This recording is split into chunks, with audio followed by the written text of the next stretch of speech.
50 years before the creation of the prisoner, and a decade before the conception of Portmeirion, the young Clough Williams-Ellis found himself, along the rest of his generation, swept up in the Great War.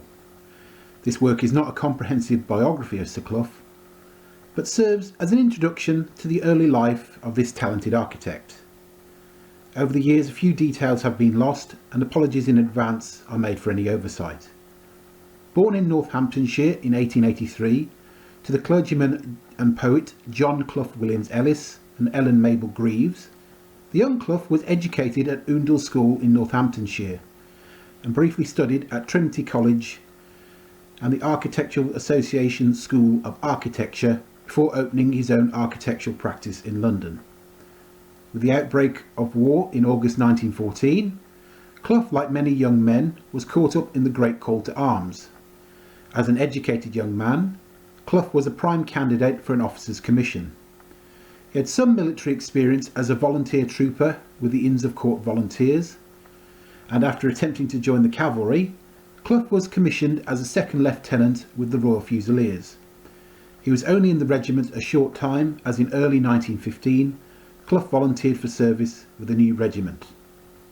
Established on the 26th of February 1915 by royal warrant, in order to include Wales in the national component of the Foot Guards, the Welsh Guards was the youngest of the 5 regiments of troops that are entrusted with the monarch's safety. In wartime, the Guards regiments take their place in the British Army's order of battle and are regarded as some of Britain's best troops. The new regiment appealed to Clough's Welsh ancestry, and he volunteered for service with the new regiment. At this time, Clough married Annabel Strachey, the daughter of the journalist and Spectator editor John St. Lowe Strachey. Annabel herself would serve her country, working as a nurse with the Volunteer Aid Detachment, before embarking on a career as a respected journalist and writer. Clough was not a natural soldier and was reprimanded early in his service for falling asleep in church parade, for which he was given an extra 4 shifts of guard duty. At this time, Clough's fellow officers raised a fund as a wedding present. Initially, they wanted to buy him an item made from silver, but on learning of his love of old buildings and at his suggestion, the money was used to buy a castle-like folly to be built in the grounds of Plas Brondanwy. The Welsh Guards would join the newly formed Guards Division, which would be shortly sent into battle for the first time at the Battle of Loos in September 1915. During the battle, sadly, Clough's cousin, Captain Osmond T.D. Williams, would be killed. A decade later, Clough would buy the Portmeirion estate from his father, Sir Osmond Williams. It was in the aftermath of the Battle of Loos that Clough arrived with the battalion with a draft of reinforcements. His first duty in the line was to command No. 4 Company and to hold captured German trenches, which were subjected to constant harassing fire from artillery and grenades. The trenches themselves were flooded and surrounded by decomposing corpses from the previous week's fighting. During the work to reinforce the trenches, Clough started to learn Welsh from the men he commanded. He did not make things easy during his time in the line, and insisted on wearing a large piece of body armour he had purchased from England. The Welsh Guards after this were sent to occupy trenches in a quiet section near Aubers Ridge. In December 1915, they were withdrawn to a rear area camp near Calais to rest and refit and to train in the use of grenades.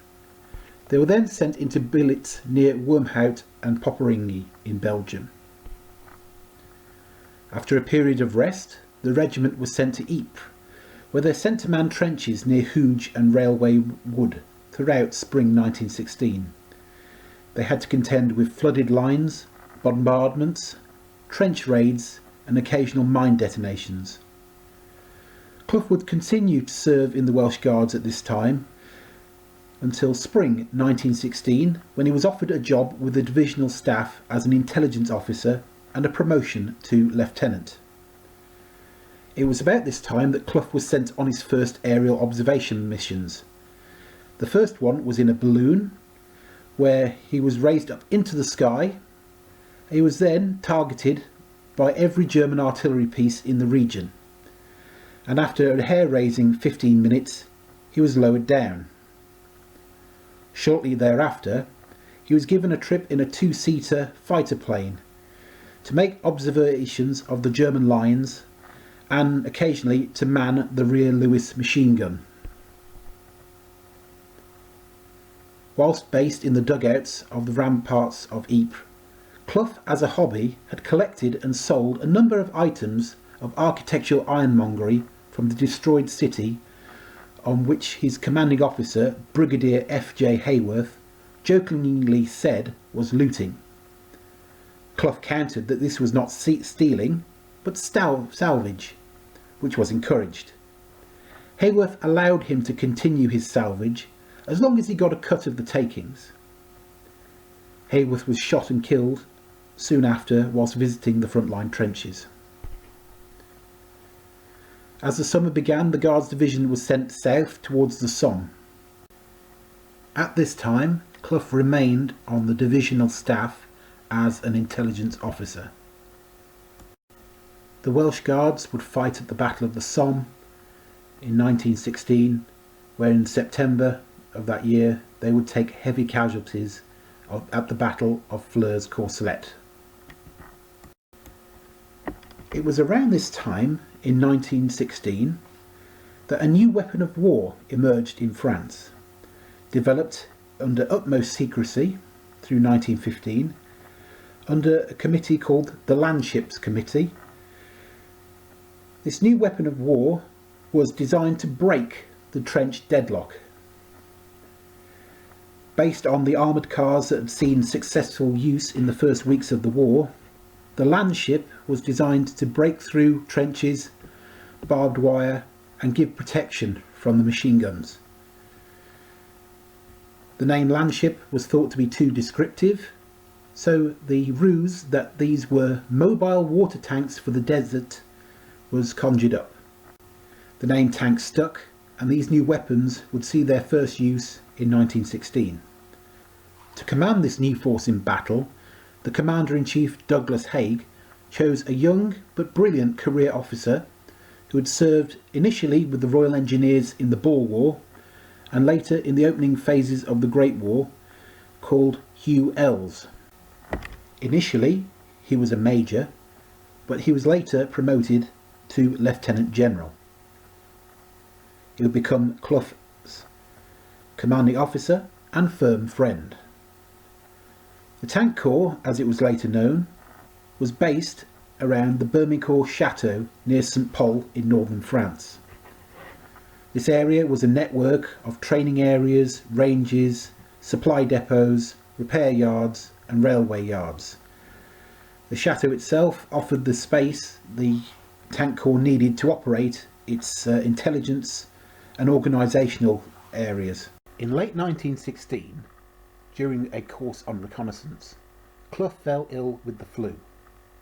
While recovering, he borrowed a car and visited the supposedly secret headquarters of the Tank Corps. Instead of being arrested, he was welcomed by Hugh Ells, who was impressed by the young officer, and shortly thereafter accepted his transfer from the Welsh Guards in early 1917. He was posted to the Intelligence and Reconnaissance Department. He was put under a younger officer called Major Frederick Hotblack, who had the nickname Boots. As a reconnaissance officer, he would be tasked with dangerous missions flying over the German lines. He would be at risk from anti-aircraft fire, enemy fighters and flying accidents. He had to locate the German trenches, barbed wire, artillery positions and act as the general's eyes. Battle plans would be drawn up on his recommendations. The reconnaissance officers would also make their observations of the German front lines directly from the trenches. Their contribution to success was vital. An unexpected trench or artillery battery could spell disaster. The casualty rate for these officers was greater than the officers manning the frontline trenches. A reconnaissance officer was a job where medals were won, but they were all too often presented posthumously.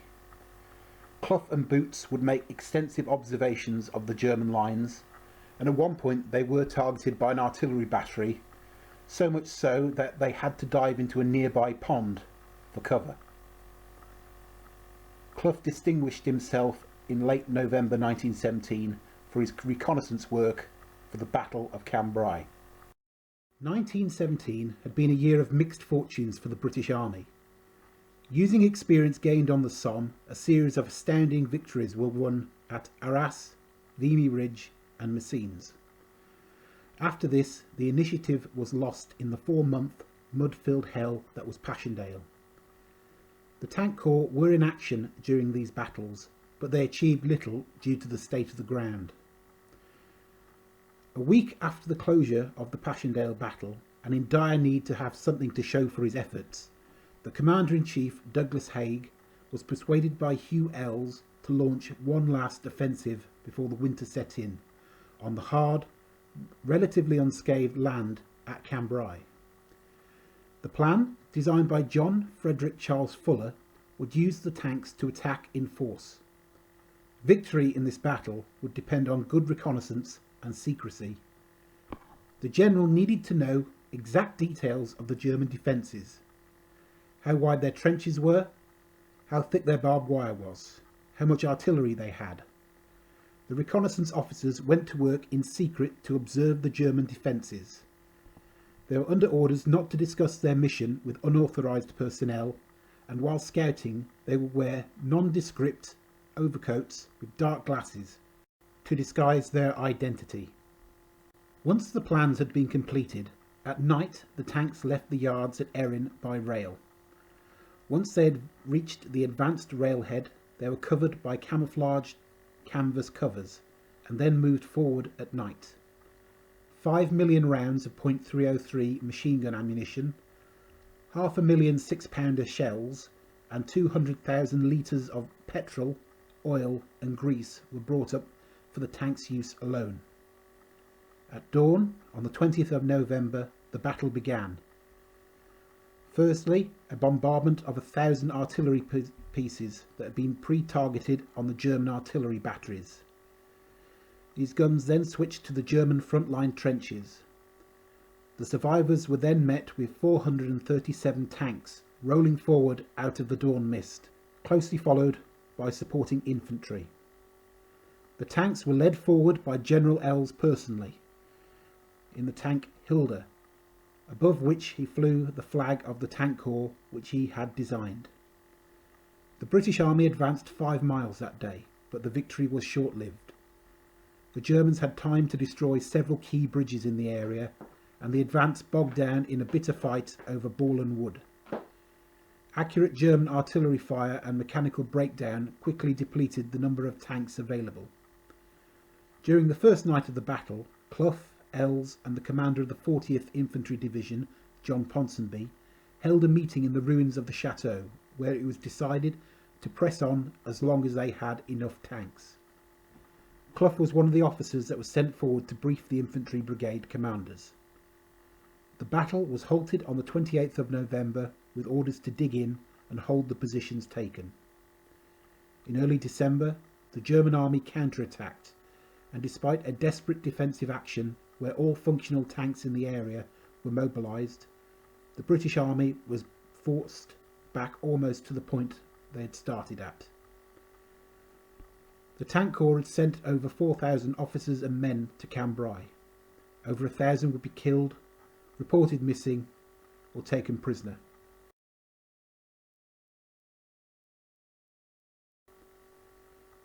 For his contribution to this battle, Acting Captain Clough Williams-Ellis was awarded the Military Cross for gallantry and devotion to duty.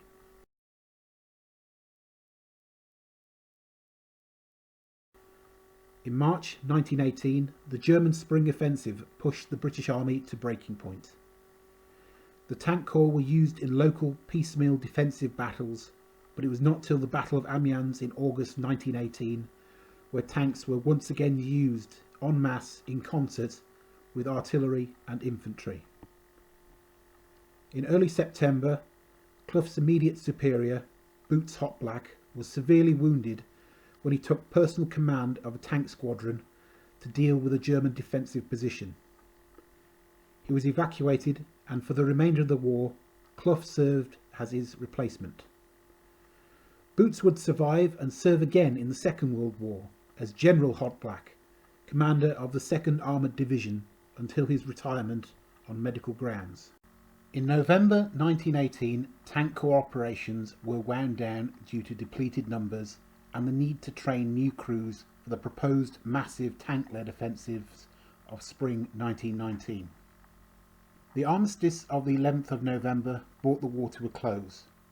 Clough, now with a young family to support and not eager to be sent to Germany for occupational duties, requested a discharge to return home, as his skills as an architect would be in demand. Clough was demobilised with the rank of Major in the last weeks of 1918. Returning home, Clough and Amabel quickly got to work to write the first official history of the Tank Corps, which was published by the publishers of the Country Life magazine in 1919. Clough's former commanding officer, Hugh Ells, wrote the preface. The book was popular at the time as it gave the public their first insight into the development of these mysterious and monstrous war machines that did not exist a few years ago. Clough, after an unhappy 6 months as a civil servant, then returned to his architectural practice, raised his family, travelled the world, designed many buildings, and purchased the Welsh estate of Iberia from his uncle. He quickly changed the name to Portmeirion and began to build his great architectural experiment. Clough volunteered for service in the Second World War, but was rejected as too old.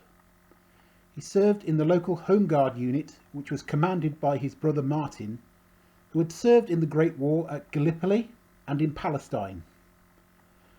Plasbron-Danway was used to house evacuees, and Portmeirion was also opened for service personnel to take leave. Clough recorded a number of talks for the BBC and volunteered as a nighttime fire watcher while visiting London. The family maintained a connection with the Welsh Guards, as Clough's eldest son, Christopher, would serve in the regiment as a lieutenant. He would tragically lose his life at the Battle of Monte Cassino on the 13th of March 1944. Christopher's name would be added to the Garrig War Memorial, which his father had designed 2 decades before.